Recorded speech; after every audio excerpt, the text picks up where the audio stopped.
Welcome. It is my great honour to be here today. My name is Sophie Zdenkovski. I am the Work Integrated Learning Project Manager with the UNSW 3+ team. Most of you will know we're transitioning to a new calendar next year, and my role within the team is to look at more ways that we can incorporate work learning experiences into study programs for the students studying here. So I work a lot with industry, and I hold a lot of industry meetings to help them understand the calendar, but also to look at pathways for students to get out into the workplace. And there is not a meeting that doesn't go past where I'm not asked for more STEM students. In every industry, in every company, in every division. It is a catch cry that I bring back to the university time and time again. So I'm really pleased to be here today to talk to you guys, particularly focusing on science. And I will admit that I do not have a STEM background, but I do have a deep appreciation for what STEM does bring to this world. And I'm really pleased to be engaging with such inquiring minds here today. So without further ado, I'll introduce the panel. I've understood that you have received their bios, but to give you a brief introduction, and I'll get the panel to wave at me. We've got Tiffany Chen, graduated with a Bachelor of Medical Sciences, First Class Honours, and is currently the Quality Assurance Regulatory Senior Scientist at BioLearn. Sarah Davis, completed a double degree in Advanced Science and Arts, majoring in Biotechnology and International Relations, and currently works in Management Consulting for Strategy and Dr. Vanessa Hurom. Undertook a Bachelor of Science with honours in Medical Microbiology and Immunology and a Diploma of Innovation Management and PhD in Microbiology. Currently working as the Educational Developer Enhancing Science Course Delivery at UNSW. Associate Professor Michael Kazamovic. Did I get that right? Yeah. Fantastic. UNSW's own award-winning evolutionary biologist and science commentator. Meow Ludo Meow Meow, or we'll refer to him just as Meow today. Graduated with a bachelor's degree in molecular genetics and went on to found the biohacking movement in Australia through the creation of BioFoundry, Australia's first open access biology lab. And Dave Summit, yeah? With degrees in both science and business, Dave is an entrepreneur and principal of DCS Technical Consulting. So, what an incredible panel of incredible science minds we have here today. I'm going to kick off with the first two questions, and then I'm going to hand it over to you guys, and those Slido questions will appear on the screen behind me. Please do feel free to log on, even if you don't have a question, and just vote on your favourite, because the most popular will show up first. So, let's kick it off. Are you guys ready? Okay. Absolutely. So, a 2014 report by the Office of the Chief Scientist highlighted that 82% of surveyed employers agreed that STEM qualifications are valuable to a workplace, even for roles where a STEM background is not a prerequisite for the role. Why do you think employers would value scientifically trained staff in non-science jobs? Does anybody want to kick off? Is there a buzzer? Or I could just random. Yes, please. That's fine. So I tell this to my PhD students all the time. Science is more than just learning about the world. It's learning about how to learn about the world. You get the opportunity to experiment, gather data, visualize those data, really get an understanding of what's really going on. So it's what science really teaches you are those critical thinking skills that you normally can't get in other kinds of jobs. And you learn how to think about things critically, design proper experiments, and those are useful everywhere. I have a lot of students who go to business and use those skills as well. So, and science is logical. It's empirical. It's coming to conclusions on an unbiased fashion, and ultimately science is business. Business is science. The critical reasoning and logic skills are inherent to any successful enterprise, business or otherwise. I think to put it in a simpler term, it's just we really like problem solving. So, I mean, we can describe it in many different ways, but when it comes down to it, we see a problem and we try and figure it out. It's the same in, doing an honours thesis. It might be, just a one-day experiment. We see a problem, we try and fix it, and that's why we're really popular with employers. I think also science gives you digital literacy, and I think that's really important in today's climate, and it's very desirable for employers. It You also take for granted when you're a science graduate the ability to look at different points of view and critically think about them and analyse them and see which one is right and which one is wrong. And I think that's really important given today's climate. So don't take that for granted. I would echo what the others have said. I don't know if you can hear me. So working in business strategy, we actually employ a method that's called hypothesis-based problem solving. So essentially what we do is, they think this is like groundbreaking to them in business, but it's essentially what we do in science all the time. So it's just about looking at a problem from top down, looking at all the data that's currently out there. And instead of trying to process all the data out there and come up with a solution from that, you look at it top down and you generate a hypothesis from what you think is the most likely based on what's currently available. You then go out and test that hypothesis with the data that you'd need for that. And then if that doesn't work, then you go back to the drawing board and reiterate another hypothesis. And this is actually what we use time and time again in all of our business strategy problems, but it's essentially what we do every day in the lab. That's they're probably really good to hire because there's a huge pool of unemployed graduates. Oh dear. That is the case. I do hear from employers that it is incredible ways of thinking. So, fantastic. Moving on to the next question. In order to be a competitive graduate, there are a lot of pressure on university students to balance academic achievement with work experience and professional development during their degree. What parts of your science student experience have you found to be most valuable in A, securing a graduate position, and B, excelling in your jobs? One thing I did when I was doing my honours year, because I knew when I started looking at Seek and seeing what was sort of out there as sort of graduate entry level roles in a lab, and a lot of them were asking for 3 years experience, and you're like, that's not really graduate entry with 3 years experience. And what you do in undergrad, you have labs, but at the same time, everything's sort of made for you already. It's like, here's your experiment from earlier. So what I did was actually I went to some of the labs up in biomed, and I just asked them, can I just come in and pretty much be a lab slave, just help you out with anything you need? Autoclaving pipette tips, filling out pipette tip boxes. And they're like, yeah, sure, because they always need someone like that, and nobody wants to do that job, but just sort of being in that lab environment, sometimes you have a PhD student going, hey, can you come here and just give me a hand with something? And then I actually picked up a few skills. So when I actually did go for my job interview at Bioline, they asked, so they pointed out all the things I actually did in the lab, not so much stuff I did in my undergraduate.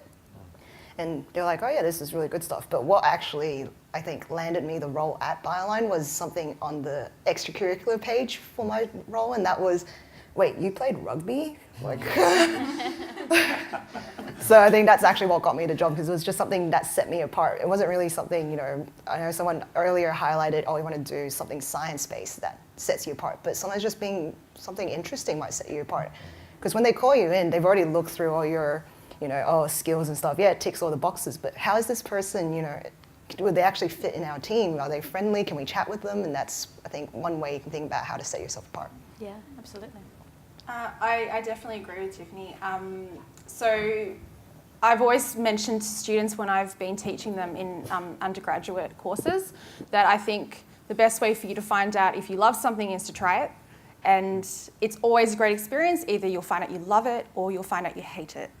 And so I've had students that have come up and asked whether they could do a bit of volunteer experience, like what you were mentioning with even just filling tip boxes and doing the little errands. But it's kind of, it's really refreshing to see someone take the courage to come and ask if they can volunteer in a lab. And you learn a lot of skills and you see how people interact. And sometimes you're learning skills that you don't realise you're learning along the way. In terms of things I think you can do during your undergraduate career, so in my second year, I undertook a diploma in innovation management, which is what Sophie was mentioning earlier. It gives you a lot of skills in understanding business and science, but having said that, you don't need to undertake a diploma to have some of those areas, I guess, enrich your graduate capabilities. So things that we did were taking part in a society, so I was part of BABSOC. And by being a part of it, I don't mean putting your name down and saying, I'm part of a society, full stop. I mean actually proactively being a part of something trying to understand how things work and really participating, I think then you're enriching your skill set. I would probably add, I agree with everything that's been said. I would probably add that some of the most valuable lessons I learned at university were I learned outside the classroom. In the classroom, you're not actually taught any skills. What you are taught is a language, so that when you go out into the workplace, you can learn how to do the job in that workplace and the language associated with that, but you haven't learned anything actually useful. Now, if you go to, say, graduatecareers.com and you look at their surveys of employers, the number one skill that they will, or the number one attribute that they'll look for in a recent graduate is communications. Number 4 is previous employment experience, and I love that way down at number 10 is leadership. It's the stuff outside the classroom, the getting involved in your student societies, in your professional society. It's the networking. I mean, the speaker before was talking about the value of networking. Your network is the most valuable business asset you'll ever have. And it's certainly, I'm afraid to say something I desperately neglected when I was an undergrad. So that slowed down the start of my career. Yeah, I think there are 2 aspects that I think helped me secure my job. I think one of them was within university. I would echo what they said before, getting involved with student societies. I was involved on the exec of Advanced Science Student Society, and I think that really helps them because it gives you sort of a small insight into what sort of micro business might be like to operate and how you might manage communications, how you might try and secure sponsorships with the industry. It's got some really valuable skills there that you can translate into communication skills, running a business, remaining organised, being proactive, all those sort of skills you can bring out in your interviews. The second part I would highlight would be those outside activities. So when I was considering making the transition from science into business, I went and applied for an internship in China for a few months, working in medical management consulting, which I thought was a good sort of halfway point between science and consulting. And they really liked that in my interview because it meant not only was I saying, I think I'd be good at this job, but I could actually point to a concrete example of where I'd tried it and I'd proved that I was A, good at, and B, enjoyed the job. So I think those really sort of concrete outside internships they really value because it's something different and it gives them confidence that you've actually tried the experience before in industry. I have a bit of a different kind of pathway to a lot of other people because I've never actually had a graduate position that I didn't create for myself. I didn't join many student societies. I was a member of Circus Society, which was pretty fun, but I wasn't actively involved. I can do the poi and all that stuff. So, but I saw a similar thing to you where graduates require 3 years of experience. And I said, how can any undergrad get that?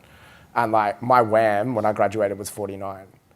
I'm not the one. I was like, oh, can I come into your lab? They said, oh, yeah, you need a WAM of 75. And I'm like, oh, okay, what about if it's a little bit lower than that? And they're like, I guess I could take like 71. I was like, hang up the phone. So I was like, okay, so if graduate employment's quite low, how can I do it? I built my own lab. And that's open to everyone in this room to come along to if you're interested in molecular biology. And you can actually get the experience that you need. And the beautiful thing about it is it's inside Cicada Innovations. And Cicada Innovations is a business incubator. So you can do a lot of networking there and they encourage students to come along. And I'll echo the comments said before. Networking is the single most powerful thing you can do. There's one thing which hasn't been mentioned, which is conferences. There are conferences held in Sydney and on campus every single year and often in your discipline. If you can go along to those conferences and go drinking with the people who attend there, it is the single most effective way you will get offered a PhD. Just going off what you said, so networking sounds really, really scary, but we just found out that Sarah and I were at Shalom College at the same time, and I work in the same building as Meow. So there's a little network situation happening right there. And for a shameless self-plug, I have a lecture online and there's some materials that I've put over there about how to network. How do you walk into a room full of strangers and make effective connections? So there's materials available that you can learn this stuff. And Cicada Innovations next week, next week, September 6th, they've actually got an Emerge Careers Festival happening. So all the people in Cicada Innovations and in Australian Technology Park are actually going to do a little exhibit. It's very casual. Come up and just talk to any of these companies because a lot of them are startups and they might be looking for someone to come and give them a hand with stuff. So 100, September 6th, just Google it. I think Cicada Innovations Emerge Careers Festival. And the commonality of what we've all said is, look, Everybody's going to attend your lectures and you're all going to come out with a degree because you've attended your lectures and sat your exams. That distinguishes you in absolutely no way. It's the everything else that you do that's going to set you apart and get you your role. I might just add onto that as well. If you're looking at going into a technical laboratory role, one of the greatest things you can do is go to TAFE, and there's a lab skills course. And it might sound like, oh, you know, lab skills, but you get exposed and get experience to pretty much every single piece of equipment that you'll be dealing with in any chemistry or biological laboratory. And I know that when I've approached employers before, they've taken people as lab techs who have the lab skills course and no degree. And if they have a degree, they ask them to please go back to the lab skills course and come back in because they don't have the time to train them up on everything.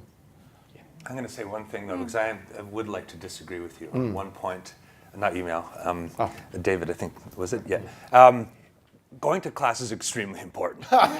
Ridiculously important. Okay? So important that if you don't, your mark plummets if you don't go to class. Like, learning online is not enough.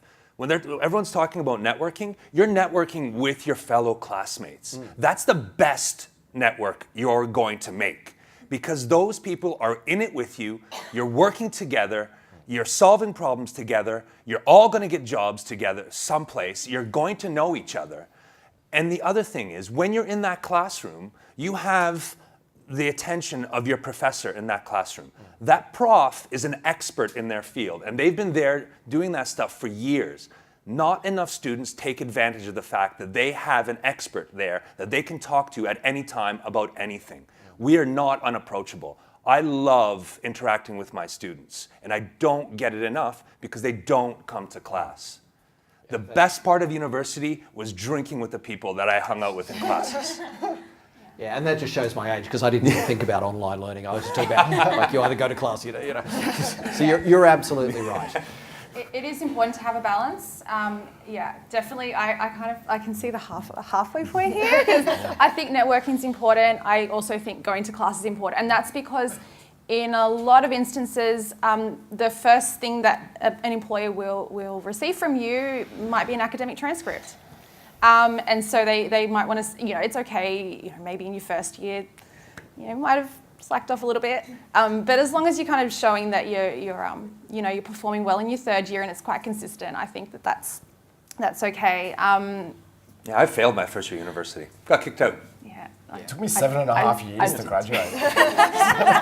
That's okay. It's worth saying. Not the end of the line. Yeah, I had a Marks are 65 important. YMs. Yeah. Marks are then I important. got Learning first is class important. But as an employer, if you're 2 years into your career, I'm not going to look at your academic transcript. I don't give a rat's patootie. I'm going to look at your experience. I'm going to look at your characteristics. And one of the things I'm going to look at as an employer is when you apply to me, I'm going to go and look at your LinkedIn profile. And I don't care what your LinkedIn profile says about you. That's just your resume. I'm going to look at your connections. And what your connections say about you. Is this somebody who goes out and actively meets new people? People who have students, academics, outside people. What's the breadth and spread of your connections? Because as I said, employers care about communications. If you can't communicate, if you have no connections, it says something about you. On that note as well, it's really important to meet people from outside of your school. So you have general education classes. One of the greatest things you can do is meet people from different faculties. Really important ones, people, if you're a science student, meeting people from business is fantastic, meeting people from computer science engineering, philosophy and law. These are all really helpful to you later on when you're like, you want to start a business and you don't know how to write a constitution. And you might ask someone, do you know someone that might be able to help me out? And if through personal networks, you can get stuff done really cheaply and really effectively. Like friends that I made at the Roundhouse now, one of them's an exec for Qantas, which is an awesome friend to have. One of them also does logistics. So 1 in every 10 packages in Australia goes through his piece of software. And this is really good when you think about any business you run will engage with logistics at some point, and being able to have an expert on the phone that you can just call up and say, how would I get stuff regularly shipped from Shenzhen to Sydney? And they say, oh, you use this, don't use that, that's terrible. And you save yourself weeks of time. And no one really wants to probably learn about that. Let someone else do it. That's the fundamental point of a network. A network is about trust. It's about being able to make a business decision quickly without having to learn it yourself. That's ultimately. What I can tell you with networking, people say, networks are important, blah, blah, blah. And you're like, yeah, okay. My current job, I have the reason I was offered the opportunity was because of a network event. I actually was at the end of year staff Christmas party, and I was introduced to my to-be boss.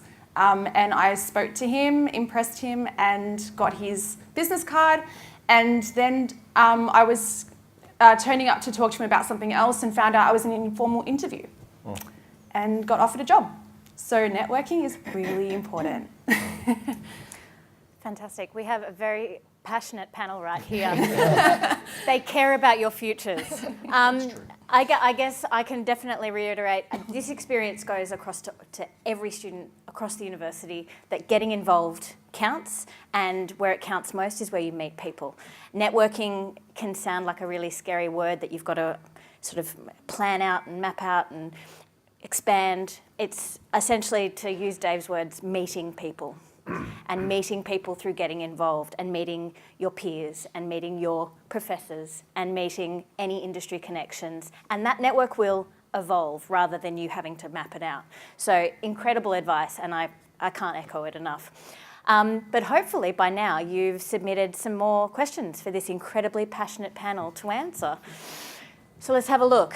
Now, up the top, we've got, how much value would you place on research skills learned in a science degree in careers that are non-academic? Research skills. What do we think? Vital. I mean, every decision you make throughout your career, and it doesn't matter whether you're in science, in business, even in the arts, you need to gather information and make a decision. And the way you gather information is research. It's fundamental to success. So doing your research, learning to be a scientist is one of the powerful ways you can be successful in life. It's also a really powerful way to win every Facebook argument you ever get into. One well-referenced post. Which is going back to what Vanessa said earlier about being able to read articles and knowing what's fake news and what's not. And then I think also just research, it's just problem solving. Like, I use it every day in quality assurance. People might not know what quality assurance is, but basically you just look at processes in a business. I'm not even really in a lab anymore. I'm looking at stuff like our shipping process. Stuff keeps going, missing. We need stuff to arrive frozen. It's coming warm. What's going wrong in this process? And that's, you do root cause analysis. You do little diagrams, and then you just get to the root of it, which is research in a way. But you're just researching your problem, fixing it. Yeah. And just to make the point, every single job application that you make should be researched. If you haven't spent 4 hours preparing a single job application, you haven't spent nearly enough. You do your research because it's a behavioural trait. You show that you want the job, you show that you'll work hard in the job by working hard to get the job. And you do that by doing your research. And because nobody else does, you'll be successful. I would echo that. If you are applying for professional services jobs, definitely personalise all of your cover letters to every single job. They really look for that. If it's clear that it's a stock standard cover letter and it even just says to whom it may concern, I've heard from our recruiter, she'll just immediately toss it to the side. So you want to make sure you're addressing the recruiter from that company, you're personalising it in the first line, you're making it clear it's specifically to that company, and you know what they do, what they're good at, what sort of projects they're working on currently. All of that will make your cover letter stand out from a stock standard one. Moving on about that research skills part though, every day I get asked to go out and look at like a really broad area or industry or question, and then they'll say to me, come up with the 5 main frameworks that they use in that industry, or they'll say, condense that into 5 main problems that industry is trying to solve, or challenges they might be coming up against. So all the time I get asked to do that research question and then condense that into the key takeaways, which is what we do every day in research. And a reminder off the back of Sarah's insight is that you've got a careers and employment team that are prepared to look over your cover letters, are prepared to look over your applications, are prepared to look over your CVs. You can book in a one-on-one consultation to get that additional help. Many students don't utilise that service, which will make the cut through when you're applying, if you happen to be applying for a job which has a lot of applicants. So keep that in mind as well. Was there any other insights on research? I think, so I come from a bit of a different space. I've only worked for one scientific company. I did that while I was an undergrad. So all the rest of the time I've been running startups and businesses. It's incredibly important that you're good at research. If you're running your own company, you need to be fluent in your core technology, whatever that may be. And the ability to research well will enable you to secure lots of funding. Like, I've raised over $1 million in seed funding. I raised $250,000 the first year I was out of university. And it wasn't difficult because I knew what I was talking about and I was able to demonstrate that when I was in an interview, which is a slightly different type of interview. But if you're good at it, you can keep on doing that forever. Yeah? Okay, moving on. Are there any science majors that you think are more employable than others? Yes. So just to continue on a bit, so we were all talking before about what skills are useful in non-science degrees. We're saying critical thinking, analysis, things like mathematics are always going to be useful because they have taken that as the core value and nothing really else. So that's going to be helpful. Computer science, engineering. Which fields of science are employable? Whichever one you want to go into, because you're going to go into the one that you love and you're going to be passionate about. And you're going to follow through that and put hard effort into doing what it is that you want to do. And you're going to come out with the skills that you want to have. So which ones are employable? All of them. We have ecology students that are employable, evolution students that are employable, and those two didn't come up. You're going to have to work hard for what it is that you want. But because you work hard, you're going to be awesome at what it is that you want to do. And you'll be employable. I said before, all you study at university is a language. It's about your capabilities and your interests. I mean, we have this phrase that says one door closes and another door opens. But life isn't like that. Life is this vast field of open doors. And if you only know how the system works, you can choose which door you want to go through, whether that's a scientific or a non-scientific door. And I'm going to give myself another shameless plug here to say I've got a whole lecture series which is free for you guys, and I run a mentoring program. If any of you guys are chemists, I run a free mentoring program where we train you on how to go out and find great jobs quickly. And it's a skill like any other. I'm kind of more in Meow Meow's sort of camp, I think.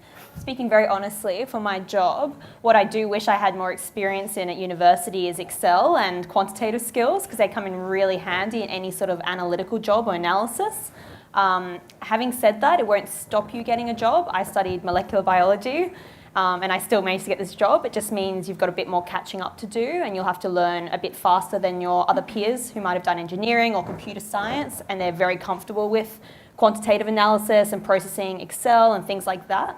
So it won't stop you getting a job, but speaking very honestly, if you're applying for a quantitative role or some sort of a business analysis role, Excel and computer science literacy does come really in handy.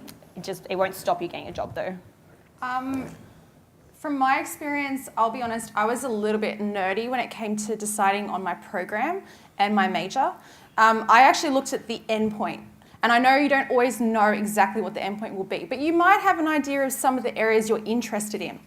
Now then, the important thing is to look at that job and figure out what skill set usually comes up in the selection criteria and in the requirements. So if they're asking you for program design or analytical thinking or communication skills, thinking about the subjects that would be really, really useful in your major. Because when you're asking the question about the best major, you're thinking about the endpoint, like biotechnology or molecular biology. You're not thinking about the fact that in first year you're taking mathematics and statistics courses and you're taking different biological disciplinary courses. You could be taking electives in business and in other areas. So if you're starting to shape your program to take different courses that will help your graduate capabilities and your skills, I think you'll be fine. It doesn't matter what the major is. At the end of the day, I found that even though I did microbiology, when I ended up doing my honours and my PhD, I was doing molecular biology, I was doing cell biology, I was doing biotechnology, I was doing everything under the sun. It wasn't all microbiology. And the major doesn't necessarily define where you go afterwards. And I think that's really important for you to know. Don't freak out. It's okay.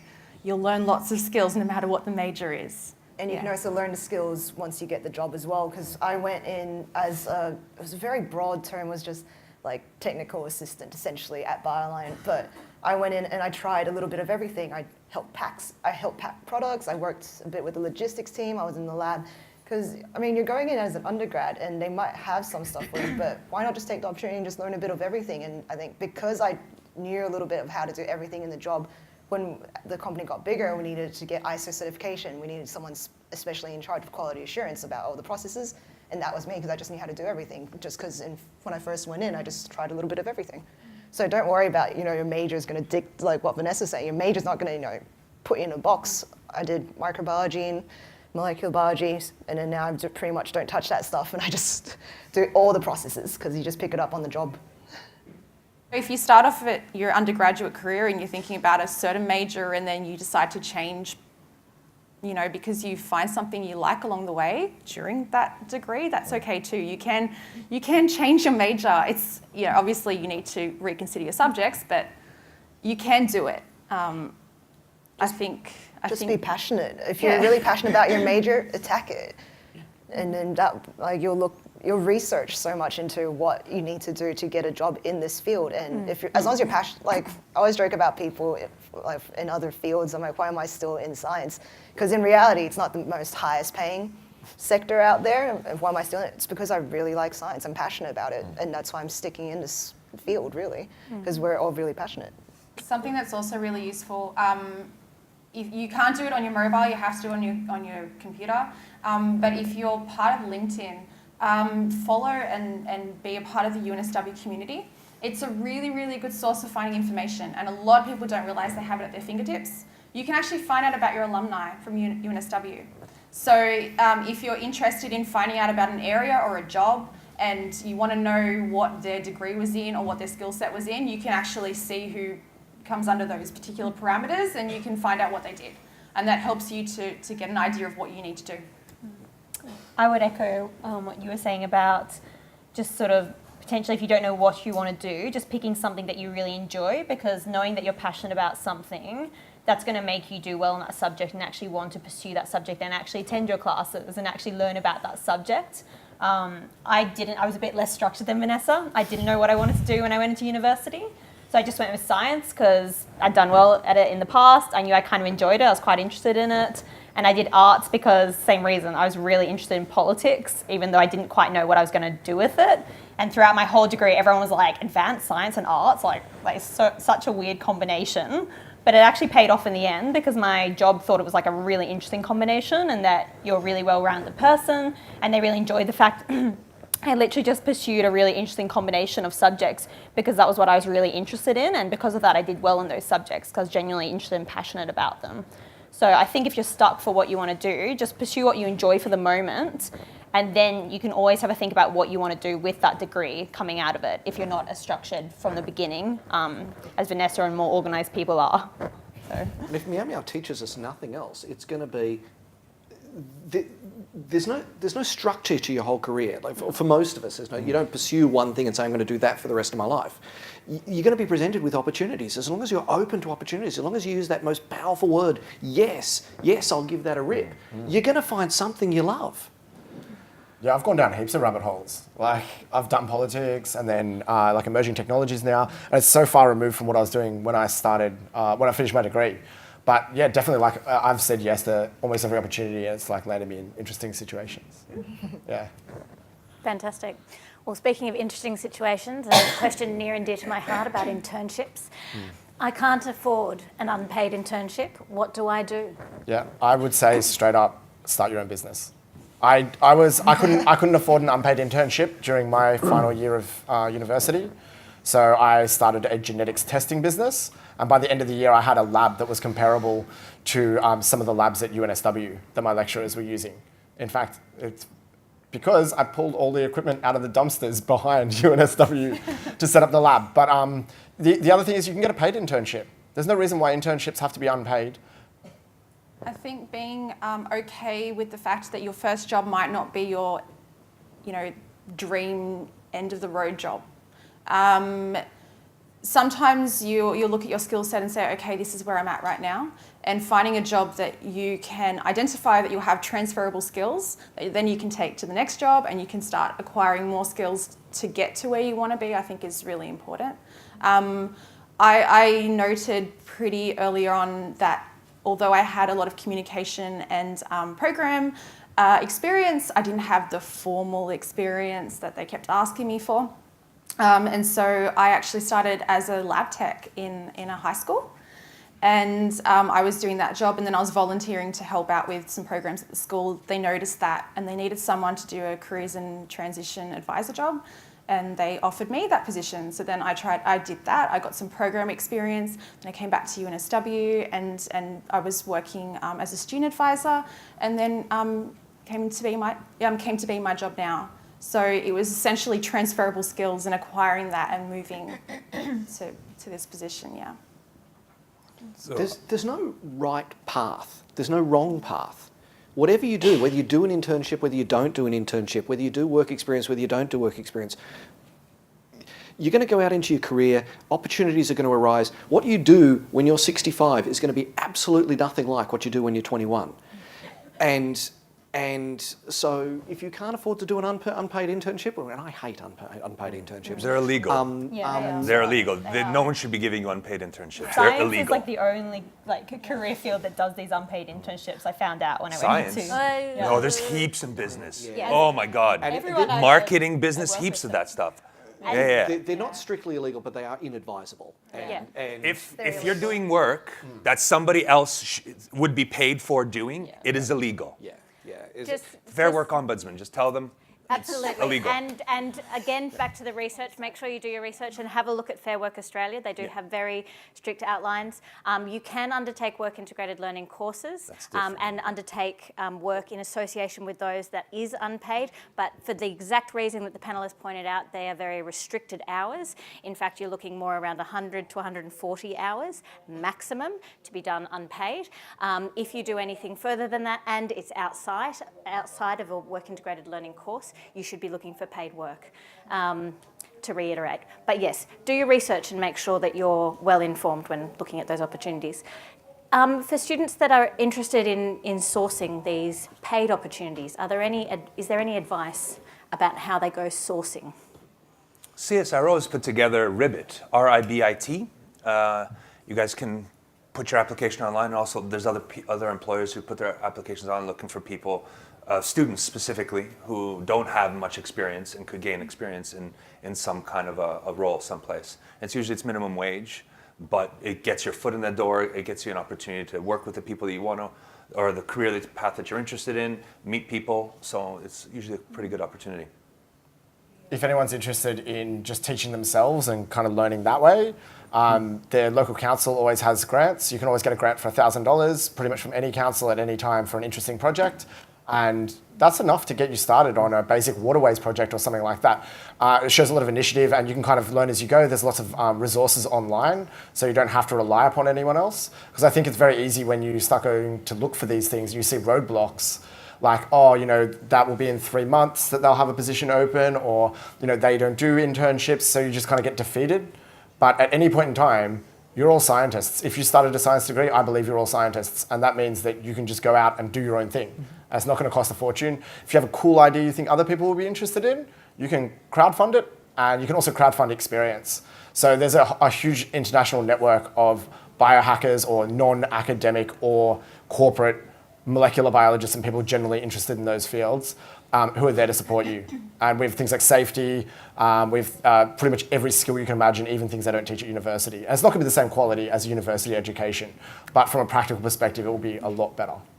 Talk to sales reps. I know usually people try and hide from the sales reps when they start wandering around the buildings. I've actually heard of people actually hiding in the lab, turning off the lights, putting the shutters down because there was one particularly pushy sales rep. But if you think about it, sales reps come from industry companies, and I think they visit 8 sites a day, and they would know what's happening in a company, or maybe even other companies, other universities that are their customers. So I wouldn't have my job if the Bioline sales rep hadn't been friendly with a PhD student, put a little job offer that we didn't actually advertise on Seek.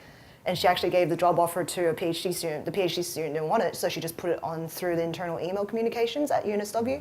So it's just because she was friendly with the sales rep was like, hey, by the way, we've actually got an opening coming up. If anyone's interested, I can give you some info. So sales reps are a wealth of knowledge, but I know most people are trying to avoid them because you don't want to get a flyer or you don't want to talk about sales or you just want a free pen. But yeah, I always say talk to the sales reps because they actually know a lot about it, like not just their company, other companies, other universities. And I would add on to that, if you are interested in a professional services career and you want to try it out for a bit, A lot of those are paid and they're quite well paid. So my company offers a winter internship to about, I think, 20 students every winter, and those are university students, and you get paid exactly the same rate I get paid, so you get the same salary. It's quite well remunerated for that period.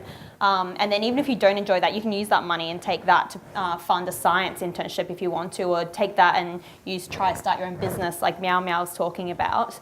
So I think those paid professional service internships can be a really good way to try something out. And then if you don't enjoy it, use that to fuel something else that you're passionate about.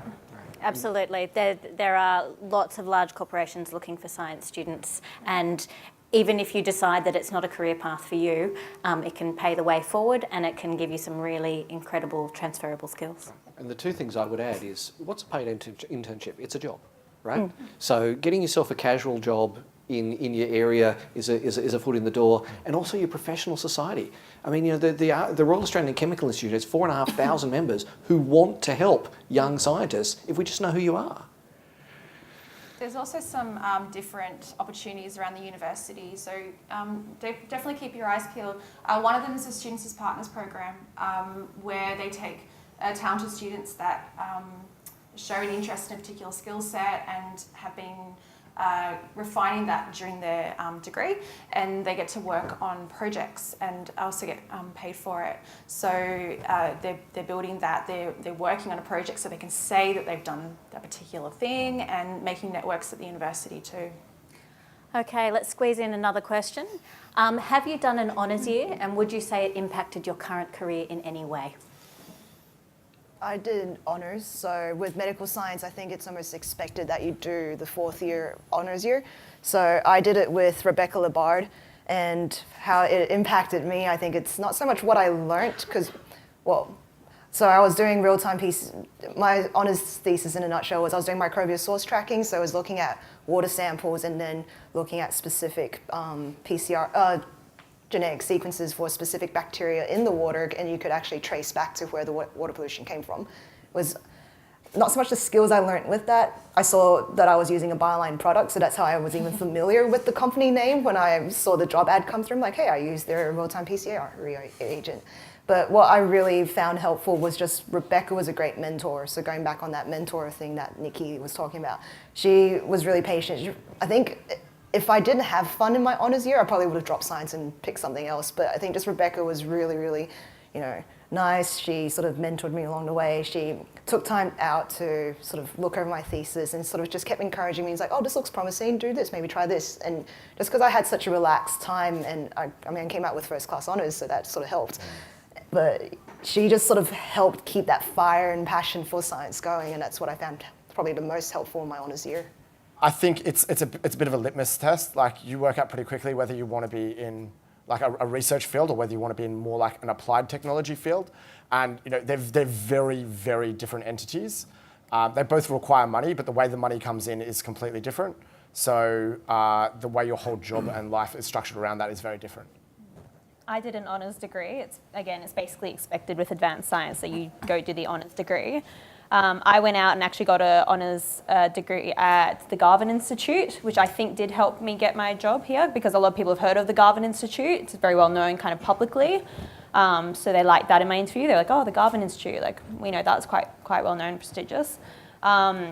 I also think an honours degree does kind of help just from an optics perspective. A lot of professional services and the more corporate side of things are actually quite impressed by it. They're like, ooh, honours, like they think it's a really big deal, even though in a lot of science degrees it's just kind of expected that you go do it. So I think it can actually help you stand out in an interview if you've got an honours degree, and a lot of the other grads just have an undergraduate degree. It can make you look impressive. A lot of the science kids who are in my cohort at my job, they've either got PhDs or they do have honours. Yeah. Oh, sorry. Go ahead. So I did a Bachelor of Science, so it's not required to do honours. So I'll let you in on a secret. I was planning to do 3 years and be out the door. And when I got into my 3rd year, the person who was working with me for the diploma, Wallace Bridge, he said to me, you have to do honours. It's going to give you a cut above the rest. You can't just leave with 3 years. And obviously that's not entirely true. Look at the success of Meow, for example. That's not entirely true. But what I will say is that although I started it with the intention of giving myself some competitive advantage, and I feel like in some ways it did help. Obviously, it helped me to do my PhD, and that helped me to get the job I have today. I think it's a really good experience for yourself, like a personal growth. It actually taught me to understand exactly what I was capable of and how much I could endure and how much I could do under a lot of pressure, because it's 8 to 9 months. And I'll tell you, it is pretty tough, because you've got to acquire data and try to write something up and make it sound good. Really good. So I think if anything, it's a really, really good personal growth year. I would echo that. Look, I used to be a recruitment consultant, and as a recruitment consultant, I would say having an honours degree is a mild benefit. Not a significant benefit, a mild benefit. But personally, I found the honours year so rewarding. I loved that for the first time I wasn't just learning what somebody said I had to learn, but I was doing my own learning. I was doing my own self-direction. I was choosing what rabbit holes I went down. And to this day, I don't know whether my honours thesis was sheer genius or complete rubbish. I just know that nobody else had written anything like it. Just don't open it afterwards. Okay, we are coming very close to time, but I'm going to squeeze one tiny bit of value out of this panel yet. And I'm going to summarise the next question. Looking for graduate jobs. How do you recommend searching and looking for jobs? And are there any particular suggestions you believe have worked well in the past? And I'm going to go down the line, and I want you guys to just give me your top tip/tips, maybe 2. So, answer from each of you before we close off. What would your recommendations be? So do you mean for a graduate position? I think we've covered internships, and I Okay. think grad positions is where we're going to go. Okay, so like a master's or a PhD? Is that what? So I'm just one. Oh, it could be academia. Okay. It could be applied. So your top tip, maybe address it from an academic point of view. From an academic point of view, it's hard. It's a lot of work, and yeah, you'll have to do an honors and a PhD. But I have a feeling most people are going to echo this. It's finding the people that you want to work with and getting in touch with them, reaching out to them, asking them what it would require to be part of that lab or that company or that startup. What would I need to have? What skills would I need to work with you? And they'll happily answer you. And then you have a pathway that you kind of can follow. I think I already mentioned it before, but talk to sales reps or just companies at conferences, because a lot of times they don't actually advertise smaller jobs on Seek, because when it's too sort of entry level and broad, you get about 500 applicants, and we don't really have time to go through 500 applicants. So sometimes people will have insider knowledge that isn't actually advertised on the World Wide Web. I would say don't be scared to go out on your own and employ yourself, and maybe through that create employment opportunities for other people. I won't give a tip on how to get the position. I'll give a tip on when you're looking for a position. Talk to people that work either in the lab or, if you can, at that company. The way that a company or a lab represents themselves is not necessarily how things work inside. So if you want it to be a really good experience, find out how things really are. And everything I would have said is an echo of that. Use your network. Okay, the network that you've built while you've been at university, you go out to them and you say, if you hear of something, let me know. Not do you have a job? That's a closed question. But if you hear of something, let me know. Incredibly powerful question. I'm going to harp on about the networking thing as well. My current job I got through networking because I actually pushed to go attend a business society, I think it's called Investment Banking and Management Consulting Information Evening, and all the companies were all there and they all had stalls set up. And I actually emailed Business Soc and asked, can I go attend this, even though I'm from science? And they said yes. So I went there and I actually met a guy from my company. And even though my CV didn't make it through the first round because there's 8,000 applicants sending in CVs for these grad roles, he actually put in a word and got me an interview in, and I actually ended up getting the role. So I would really recommend go out and try and meet people at conferences just like today. Fantastic. So in summary, I think the key messages there that we've learnt today is do what you're passionate about. And if your passion changes, it's okay, change with it.